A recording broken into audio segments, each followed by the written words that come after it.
သမီးနည်းနည်းသွားလက်ကိုနောက်ပြန်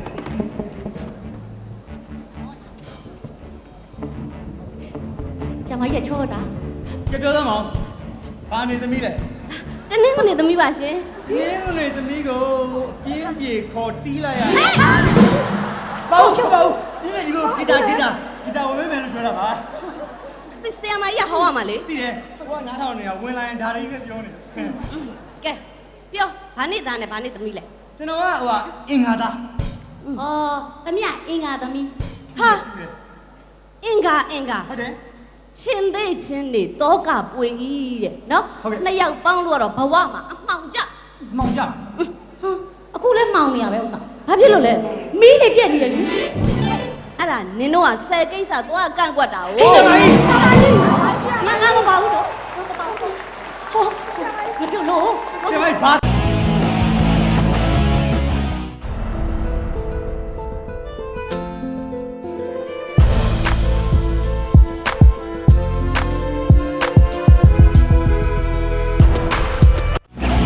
ဒီစီစဉ်ကိုဒီနေ့မှ exclusive sponsor ဖြင့်အကြီးအကပြုလုပ်နေပါတယ်။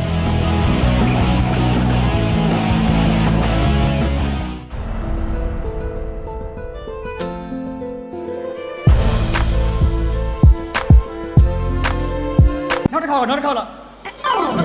ဘာဖြစ်လို့လဲအဲ့ဒီတော့မကြည့်မပါလို့လေဟဲ့ဆရာမကြီးမော်ဆန်းကြနေတာဒါဘေးရင်ကန်းလေနင်းနမ900ဆိုင်တိုင်းအောင်းမယ်နေလို့လား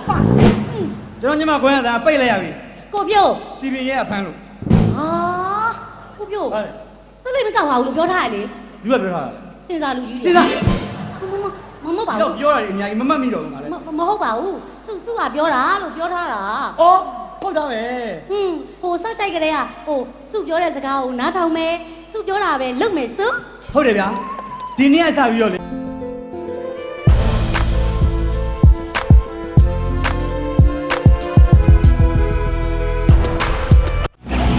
ဒီစီစဉ်ကိုဒီနေ့မှ exclusive sponsor ဖြင့်အကြီးအကပြုလုပ်နေပါတယ်။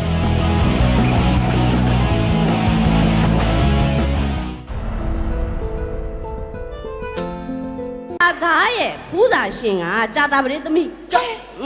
အင်္ဂါသမီးရဲ့ပူးစာရှင်ကဗုဒ္ဓဟူသားနော်ဆီယာမကြီးပြောရင်လွယ်ခဲ့တယ်နော်ဟုတ်လေဟေးကျမကြီးဟေးဘယ်လိုလုပ်မရဘူးလေငါပြောနင်းနဲ့ငါနဲ့မဖြစ်ဘူးလေအမောင်ကြမယ်တဲ့အဲ့တော့နင့်ကငါမယူနိုင်ဘူးလားတဲ့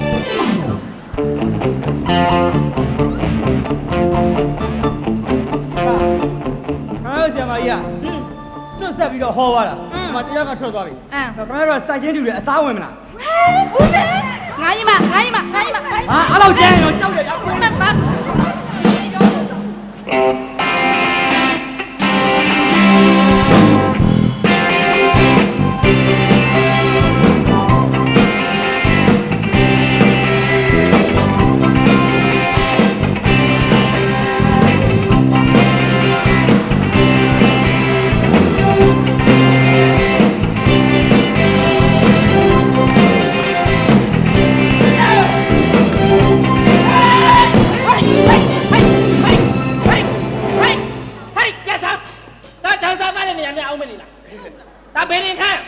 ကျွန်တော်တို့ဝါသနာရပါမင်းတို့ဝါသနာပါတော့ငါလည်းဝါသနာပါကြတယ်အဲ့တော့ဝါသနာကြည့်တယ်ဟုတ်တယ်ငါအလုပ်နဲ့မှာမရဘူးဟဲ့အကျဲတော့ဘာဖြစ်နေလဲကလက်သွားမယ်လေကလက်သွားမသွားဘူးဝါသနာပါလေဝါသနာပါလားဒီအချိန်မှာအလုပ်ခံဒီနေ့ရတယ်ဝါသနာပါလို့မရဘူးတုံးရင်လည်းပြောတုံးကင်ဟုတ်တယ်တုံးကင်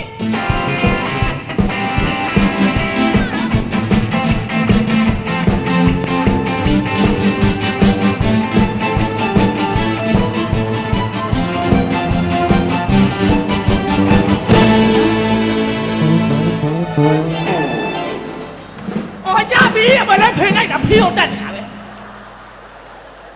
အမလေးအောင်ရင်လက်တော့မှအခုမှသိတယ်တော်တက်တာရှိတယ်ရောနောက်ပြီးရောအမလေးတင်မောတီတို့ဘက်လက်ပိုင်းလိုက်ပြီနော်အောင်ပြီမလို့ရပြီတော့ပြီသွားနေတယ်ခေါ်လိုက်တာ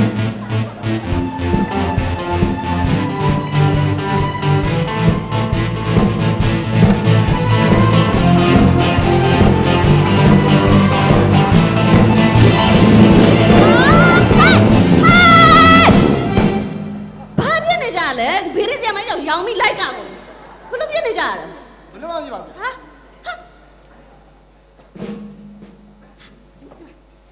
ဗမာတွေမဟုတ်ဘူးကိုရီးယားတွေ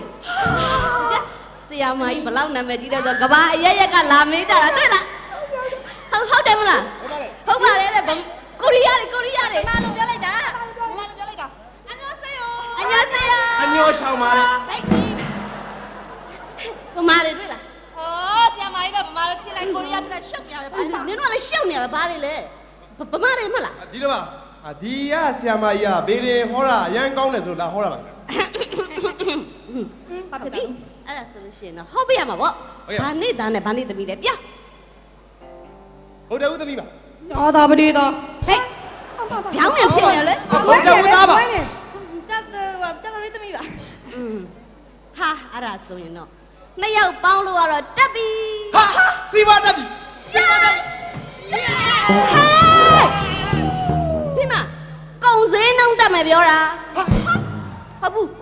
ကုံစင်းနှုံတက်တယ်လို့မျိုးနင်တို့တွေကဘဝမှာနင်တို့နှစ်ယောက်ပေါင်းတော့ပြဿနာတွေတစ်စင်မီတက်မယ်လို့ပြောတာ Oh my god ဆရာမကြီးလွဲများလွဲနေလားမသိဘူးဆရာမကြီးမလွဲပါအဲ့ဒီတော့ကဆရာမကြီးအာယုံခံမယ်နော်ဆက်လိုက်ပါလားဆက်လိုက်ဆရာမကြီးတောင်းမလို့လားဘာလို့တောင်းမလဲဆက်လိုက်ဒီမှာမီးလောင်တာလည်းမဟုတ်ဘူးနော်ဆရာမကြီးအာယုံခံမယ်အစွမ်းပြောင်းဟာမီးနဲ့ဆရာမကြီးနောက်တစ်ခါထားလိုက်ပါဘာဖြစ်လို့ကျွန်တော်မီးတောင်းထဲမှာကကျွန်တော်မိုက်ကကျဒီမှာဒါဘေးတွေကနိုင်တလက်များအောင်မင်းနေလားမသိဘူးဆရာမကြီးမီးတောက်တာကိုကဲဆရာမကြီးဟောမယ်အဲ့ဒီတော့ဒီနေ့ပေါင်းတော့မဖြစ်ဘူးဗုဒ္ဓဟူသားရဲ့ဖူးစာပတ်အမှန်ကအင်္ဂါသမီးကြာတာပရိသမီးရဲ့ဖူးစာပတ်ကအင်္ဂါသားဟာဆရာမကြီးပြောရင်လွဲခဲ့ရနော်တမိုက်ဘာ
နေမလားပါရဲ့ဒါနေပါတယ်အင်ကြီးလဲနေလို့ပါဟမ်ညီဒီတိုင်းပဲလေအင်ကြီးနဲ့ခလုတ်တက်ပြီးလဲနေတာဟုတ်နော်မဘာကောင်မှမသိဒီမှာငါလည်းဒီမှာစကားပြောပြီးချိန်နေရတယ်ငါချစ်သူနဲ့ငါချိန်နေရတယ်နင်းချစ်သူကဘယ်သူတော့နေရဲမှန်ဟုတ်တယ်တငယ်လေးတွေစားရနော်ဟုတ်တယ်နေရဲမှန်ငါ့ကိုခဏခေါ်ပြီးတော့မိုးဘိုးပြီးတော့အောင်ဘောဟဲ့ကမားလာရေးပြူပြဿနာကြီးတက်ကုန်ပြီနော်တည်တယ်ငါကြားလို့ညီကိုပြောမလို့တော့ငါတို့စီစဉ်ထားတာတစ်မျိုးဟုတ်ပါအခုဖြစ်သွားတာတစ်မျိုးကြောင်းကြည့်ကြောင်းပြန်နေဖြစ်ကုန်ပြီအဲ့တော့ဘယ်လိုလုပ်ကြမလဲအဲ့ဒီကိစ္စကိုငါစဉ်းစားထားပြီးသွားပြီနင်းနဲ့တိုင်မယ်မလို့နင်းကိုငါလိုက်ရှာနေတာအေးပြောသားအခုအဲ့ဒီကိစ္စကိုငါတက်ဟဲ့ဒါနဲ့အရေးကြီးတယ်နော်ဒီကိစ္စဒီကိစ္စအရေးကြီးတဲ့အတွက်နင်းဘသူ့မှပြောလို့မရအောင်နော်မပြောဘူးနင်းတက်ငယ်ကိုလည်းမပြောနဲ့မပြောဘူးနင်းမိဘတွေကိုလည်းမပြောနဲ့မပြောနင်းဆိုင်မှာလည်းမပြောနဲ့မပြောနင်းလည်းဘသူမှမပြောနဲ့ငါလည်းဘာမှမပြောဘူးရှင်းပါဘာမှမပြောတော့ငါဘာပြောမလဲငါပြောပြီးသွားရင်လည်းဘာမှမပြောရသေးဘူးလို့ပဲသဘောထားပြီးဘယ်သူမှမပြောနဲ့လို့မပြောဘူးနှုတ်လုံးမိသားမင်းမသစ္စာလူမနစီဂတိဖျားစုမိုးကြိုးပို့ပြေးရှာမချင်းတဲ့ကြားမင်းမလို့သူမိမလွတ်လိုက်တော့ပို့မလေးအစီတဝင်းဖြစ်လို့ငါပြောဒီနားမှာဘယ်သူမှမရှိပါဘူးမရှိပါဘူးအမလေးဟဲ့ကောင်မညီရိုးရကကြည့်ရတယ်ပဲမှတ်တယ်ရှာနဲ့လာထိုးနေသေးတယ်ငါနေနဲ့ကျင့်နေတာပါဘာလို့ရှောက်ပြောတယ်မပါရဲမတူတူပြောနေသိနေဘာပြောတယ်ပြန်ပြောတာနားတော့လေအော်ဘလို့ကမဘယ်လိုလဲငါတပ်ပြန်နဲ့ပို့လိုက်မှာသဘောတန်နဲ့ထိုးလိုက်မှာနော်ဟုတ်တယ်တပ်ပြန်မတော့မလုံးနဲ့သဘောတန်နဲ့ဆိုကြိုက်တဲ့လောက်ထိုးကမသဘောတန်အောင်တော်တန်းလန်းစွဲဖြစ်နေလားလို့ ဟောရှင်းပြီ ငါဘာမှမပြောရသေးဘူး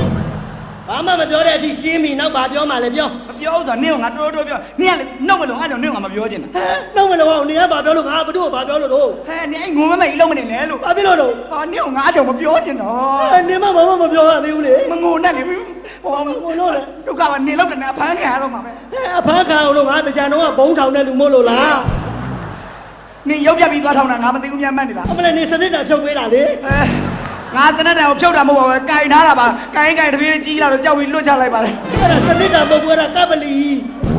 ဒီအဲ့ကြောင့်မဲမဲကြောင်ကြောင်ကြီးပါလို့ဟုတ်ပြီဘာလို့ပြောနေရလဲ နေဝဲအိန္ဒိယလာတဲ့ရေပူပေါင်းလို့ပြောတာ ဒီအားကြောင့်မပြောချင်လို့ နေမပြောလို့ မပြောဘူးပါဟုတ်တယ်ပါ မပြောရင်နေပါပြီလေသူရဲ့ဘာမှမပြောဘဲနဲ့ငါ့ကိုလာပြီးနှုတ်လို့မယ်ဘာညာနဲ့လာပြော အဲ့ကြောင့်နင့်ကငါမတိုင်မနေတာဟုတ်နှုတ်ကိုမ ဘာ လို့ မှမပြောဘဲနဲ့ဒီမှာကြီးကငါကိုယ်တာလှလာလို့ နားလေဆယ်ပြားစီကိုနေရာဖောက်ထားသလိုပဲ ။အားကြပြသည်လေငါငိုတဲ့ရုပ်ကိုကြည့်သေးချာကြည့်။ထုံးအိမ်နာပူ အမလေးဖျော်တကားဖျော်တကား ။ဘုရားအဲ့တော့ဗာနေမနေလှုပ်ချင်တာလို့မလှုပ်ချင်နေငါတော့အခုသူတို့ခစ်ကြီးဟိုကပြောင်းမြန်ဖြစ်နေသလိုငါသမီးတွေလည်းပြောင်းမြန်ဖြစ်သွားပြီ။အဲ့တော့ငါပြောင်းမြန်ဖြစ်တဲ့ဥစ္စာကိုပြောင်းမြန်ပြန်လုပ်မယ် ဘယ်လိုလုပ်မှလဲနေရ ။ငါတော့ငါသမီးစုပန်စွာကိုငါအောင်ရဲလေးနဲ့ပေးသားမယ်။ဖွေးဖွေးကိုကျုံးဝေစိုးနဲ့ပေးသားမယ် အော်နင်ကဒလူလား ။ဒါလိုပဲ ရတယ်အဲ့ဒါဆိုငါလဲမိုးဝေကိုမင်းနဲ့ပေးစားမယ်နော်ဝိမုံရွှေကိုခင်လိုက်နဲ့ပေးစားမယ် မလုပ်ပါနဲ့ဟဲ့ခင်လိုက်ရအနူလေးပါဟဲ့ အနူညုံမင်းနဲ့ကညောပါနဲ့မသားပါ အဲ့မေတော့ပါဘာလဲဝင်းမုံရွှေရုပ်ခေနိုင်နဲ့ပေးတော့တယ်ဒုတာနာတော့ကံကိုမကြောက်ဘူးလားဝင်းမုံရွှေကြီးကဒိန်းအောင်နဲ့စေးသက်ထားတာ ဩအဲ့ကောင်လေးစကြံဘုံပေါက်တဲ့ထဲမှာပါလို့သေသွားပါပြီဟဲ့ မသေးပါဘူးလက်တစ်ချောင်းပဲပြတ်သွားတာပါဘာလဲကြောက်ပြော ပြပါလေပြောနေရလေ ပြပါပြောတယ်မှာမသိ အောင်မဲမျိုးရိုးကွာဟမ်နင်တို့ကမိမရွှေမျိုးငါတို့ကဖာမျိုးဟဲ့ ဘာမျိုးလဲ ဖာမျိုးများမှတ်နေလဲ ဘာမျိုးမှမနဲ့လဲ ကောင်းပါကြီး ဘာမျိုးမလျှောက်လို့ရွာရိုးရှောက်နေတဲ့မဟာမျိုးအချောက်ဟဲ့ အမလေးငါတို့ကလည်းသေမှာမကြောက်လို့ပေးတရားရှောက်နေတဲ့ကဘေးကဘာအချောက်ဟဲ့ မင်းကိုနဲ့ကဘေကဘာဆိုမမီဆိုင်များမှတ်နေလား မမင်းသေးနေတဲ့တူတာရဲ့ ဘာဖြစ်လဲအဖြူရောင်ဝတ်ထားလို့အနာမနှောငါ့ကိုလာမပြောနဲ့တော့ အမေကောင်မရုပ်ကွာကြီးကျတဲ့ဟမ် ဘာဖြစ်လဲ ဟဲ့နင်သလုံးမတာမင်းမရှာဘွားသိန်းတရားမကတန်တယ်ဟဲ့မှတ်ထား ဟဲ့ငါတို့ကလည်းကန်ထူးလို့ကန်ထူးဖြစ်တာတတ်သိရှိလို့မတ်သိဖြစ်တာဘာဖြစ်တော့ အော်နင်ကတော်တော်တတ်သိရှိနေတယ် ရှိတယ်ဘာဖြစ်လဲ အမလေးပြောရှာတဲ့အညာဝဘိုးမ ဟဲ့အညာဝဘောကဘာဖြစ်တော့ ဟဲ့ဘာဖြစ်ရမလဲအညာဝဘိုးကအခွန်ပါပြီးအခေါင်းကျဲတယ်ဟဲ့ ခေါင်းကျတော့နေအောင်ရလို့လား ဟဲ့ငါမအောင်ဘူးငါလင်ရဲအောင်ခိုင်းမယ် အမလေးငါ့အညာဝဘောမတဲ့ဟဲ့နေကဘာမှမနဲ့လဲ ဒါပါတော့ နေကလေပလို့ပြောင်းမှုမ ဘယ်လိုပြောတာဘာဖြစ်တော့ အမွဲထူပြီးအစီကျဲတဲ့ဟဲ့ အမွေးထူတော့နင်နှုတ်ပေးရလို့လားဟဲ့ ငါမနှုတ်ဘူးငါလေနေတော့နှုတ်လိုက်မယ်ဟဲ့ အာနေရဒီလိုလားနေရဒီလို ဟုတ်တယ် အမလေးဇေယဝရီကြံမျိုး ဟဲ့ကြံပါဖြစ်တော့ ဇေယဝရီကြံအလုံးသေးပြီးအရင်ရွှဲတယ်ဟဲ့ အရင်ကျွဲတော့နေစုပ်ရလို့လား ငါမစုံဘူးငါလင်ကြော်တော်လင်းသုံးလိုက်မယ်ဟဲ့ အော်နေကဘာလဲကြော်စောလေးစုပ်လိုက်မယ်ဆိုတော့ကရုံးချပုကိုအသုံးပြုမလို့လားဟလား ကရုံးမပြုံးပြန်တော့လုံးဝပဲတဲ့ နေအသုံးချမတော့အေးနေကဘာကောင်မှမနေတော့ နေကဘာကောင်မှ နေကအညာစည်းပြီးမှ အညာစည်းပြရပါဖြစ်တော့ဟဲ့ အခွန်ပါပြီးအစီပြူးတယ်ဟဲ့ ဟဲ့အသိပြူတော့နင်ကြိုက်ရတော့လားဟဲ့ ငါမကြိုက်ဘူးငါလေမင်းမော်ကိုကြိုက်လိုက်မယ်ဟဲ့ မင်းမောင်ကွန်သွားကြိုးသမောငါအစီရမာတယ်ဟဲ့ မင်းမော်ကိုသွားဘယ်တော့မှမကြိုးဘူးကျွတ်သွားလို့ပဲတဲတဲလေးဟဲ့ ဟာကောင်မနင်တော်တော်တတ်သိရှိနေလား ကြည့်တယ်ဟဲ့ နင်တော်တော်တတ်သိရှိနေလား ကြည့်တယ် အတိရှိငါနိုင်ဘက်ကိုတွေးစလိုက်စမ်း အေးစိတ်ခေါ်ရင်တိမ်မော်တိလိုက်တယ်ဖွီစွတ်တယ်စွတ်တော့ဘာဖြစ်လဲ အာအေးတာဟဲ့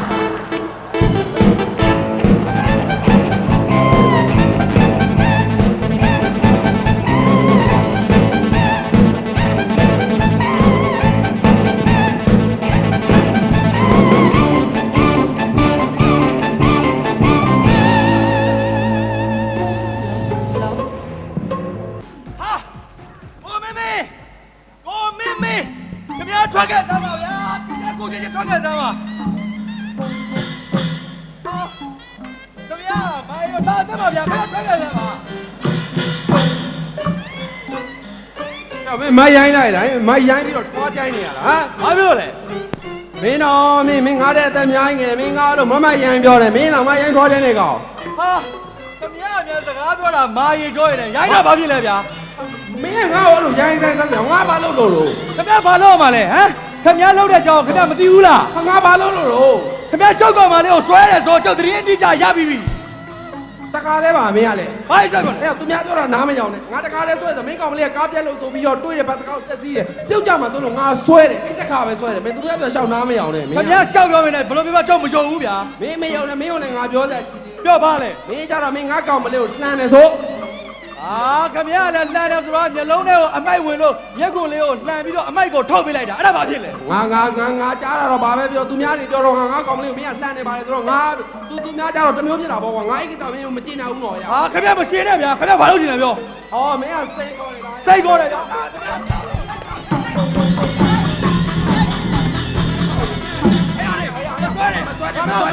ငါတို့လုံးဝမတားနဲ့ဒီတော့ငါပြောတယ်တတ်မှာတတ် ဆွဲပါဘူးမဆွဲပါဘူး မင်းတို့ပြောဆွဲနေလား ကျွန်တော်အော်ရဲလို့ချမလို့ ဟေးဟာချမှာလေရမ်းပြစ်မယ်ပြောရမ်းပြစ်မယ်ပြော မင်းရမ်းပြစ်မလို့မင်းကွာဟဲ့လူငယ်သားမင်းတော်မရိုင်းတဲ့ကောင်မင်း ဟာဘာမှရိုင်းလို့လဲကွာပြောပါတော့ဒီကောင်မဟုတ်တာလေ ပြောမှလည်းရှက်ပါလေကွာ ပြောလိုက်ပါတော့ကွာဘယ်သူမှမရှိပါဘူး ဒီကောင်လေး ဟေး ကျွန်တော်ကောင်လေးကိုနိုင်တယ်ဗျနိုင်တယ် ဟာဘာလဲလိုက်တယ်ဘာလဲအော်လေမင်းအလွန်ဝိုင်းမင်းအလွန်ဝိုင်းတော့မင်းကောင်မလေးအိမ်မှာကန်စမ်းမဲနိုင်ခိုင်းလို့ငါနိုင်လိုက်တာလေဘာဖြစ်လဲအော်မင်းကွာကန်စမ်းမဲလေးနိုင်တာစိတ်ဆိုးစရာ ဘာလို့လဲ ဟာဒီကောင်လေး ဘာဖြစ်လဲ ဒီကောင်ဗျာဒီကောင်လေးကိုထောက်တယ် ဟဲ့နော်ငိုမ ဒီ လို့ လားကြည့်ပါဦးဗျာ ငါထောက်ချင်လို့ထောက်တာမဟုတ်နော်မင်းကောင်မလေးကသူ့ကိုထောက်ပါအကိုရဲ့ဆိုလို့ငါမှထောက်ရတာ ဟာ ဟုတ်တယ်လေဖျားနေရလေအဖျားတိုင်းနေဒီမှာထောက်ပြီးတော့အပူချိန်တိုင်းရတာဘောကမင်းရ ဩမင်းတို့ကလည်းအပြားတိုင်းတာလေးများစိတ်ဆိုးစရာလားကွာမင်းအခုမှလာပြီးဟိုပြောဒီပြောရှောက်ပြောမနေနဲ့ အဲ့လိုမင်းကလည်းချမလား ဒီကရံပြစ်မယ်ပြောရံပြစ်မယ်ပြောအဲ့အောင်မလို့ချင်ဘူးငါလည်းကြည့်ရမ ကြားတယ်ကွာဘာမှပြောတယ်စိတ်တရားတော်လာပြီ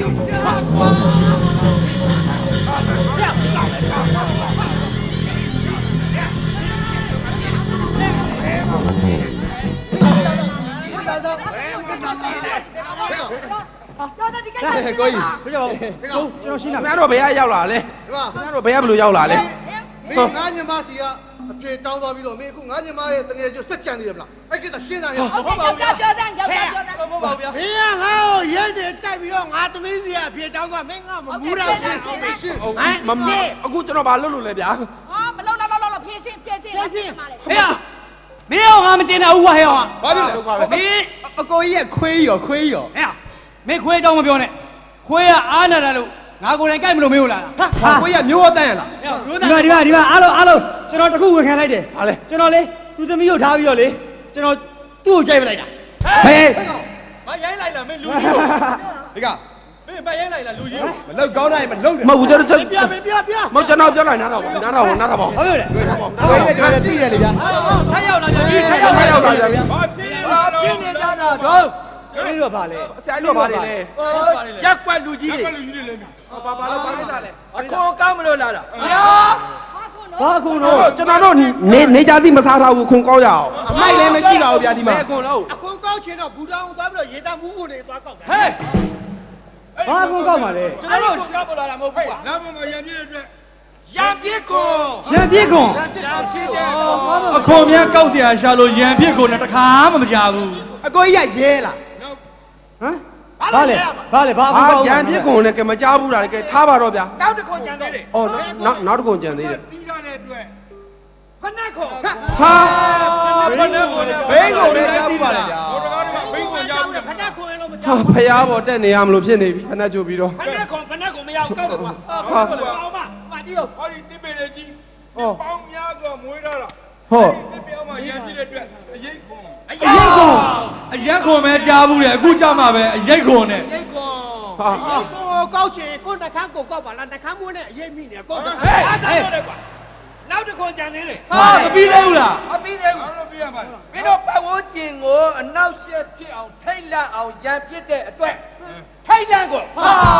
ရလိုက်လားဗျာ အဲ့ဒီအခုထဲမှာအဲ့ဒီထိတ်လန့်ကိုဆိုတာမကြားဘူး ဟဲ့ထိတ်လန့်ကိုထိတ်လန့် ခင်ဗျားလည်းမူတော့ပဲမူတော့ပဲ နောက်တစ်ခုကြံသေးတယ် ဟာမပြီးသေးဘူး တော့လာပါ ငါတို့လင်း ကုန်တဲ့အတွက်လေ ဟာကားဘိန်းနဲ့၄ပေါင်းချိန်တယ်ပဲကြားဘူးလေ၄ကုန်နဲ့ အခုနေဒီလောက်များတာဒီတစ်ခါပဲကြားဘူးသေးတယ် နောက်တစ်မျိုးကြံနေတယ် ဘာတမျိုးလဲ ငါတို့မိသားစုတွေနဲ့ခွဲခွာလာတဲ့အတွက်ခွဲခွာကို ခွဲကွာကိုလို့ तू ကကောက်အောင်သူ့နဲ့နေကြသိညာအောင်မေး ဟေးခွဲပြီးတော့ခွာဟာ အဲ့ဒီခေါ်အရေးပြီးဦးဒီကိစ္စမင်းတို့ဘယ်လိုရှင်းပါလဲ ခဏလေးပါဗျာခဏလေးပါဗျာနော် ဟုတ်ပါတယ်ဟုတ်ပါတယ် ကျွန်တော်တို့အခုရံပြစ်စလို့ရံပြစ်နေမှာမဟုတ်ပါဘူးကျွန်တော်တို့မှာအတွဲပူစီရှိပါတယ်နော်အဲ့အတွဲတွေကကျွန်တော်တို့ကဟိုဘလို့အချင်းအတွဲကုန် အေးပါပါအတွဲကိုကောက်ရင်ဘာကြီးအောင်မပါသွားမယ်နော်ဟွန်းကိုယ့်ကိုတွဲတာကိုသိ ဟုတ်ပါပြေးရဲ့ အဲ့ဒါကိုတွဲကိုဂူးမဆက်နိုင်ဘူးခင်ဗျားတွဲပဲလိုက်ရှိနေတာ ဩ အဲ့တော့ကျွန်တော်မှာကိုယ့်ရဲ့အတွဲလေးတွေကိုရှိပါတယ်အဲ့ဒါကျွန်တော်အစင်ပြေမလားဆိုပြီးတော့ဘေးရင်သွားမေးတာ ဟုတ်တယ်ဗျာ ဘေးရင်ဆရာမကြီးကတလွဲတွေဟောလိုက်လို့ကျွန်တော်တို့အခုပြဿနာတွေတက်ကုန်တာ အစတော့ကျွန်တော်တို့သိဖြစ်တာ ဟဲ့အခုညမကိစ္စလဲအဲ့လိုပဲ तू ကရှောက်ပြီးဟောတော့ကျွန်တော်ကဒီဘက်ကောင်မလေးကိုသွားပြီးတော့နည်းနည်းပါးပါစဉ်းစားမိတယ်ဗျာအခု အဲ့လိုမရဘူးနော် မပါကျွန်တော်တို့သစ္စာရှိပါတယ်မအခုလို့ပြဿနာပြန်အဲ့ဒီဘေးတင်ဆရာမတောင်ဖြစ်ရတာပါ ကျွန်တော်ဘယ်လိုလုပ်မလဲကျွန်တော်ဘယ်လိုလုပ်မလဲ ဘေးတင်ဆရာမကိုသွားရိုက်မယ်ကွာ သွားရိုက်ပါလား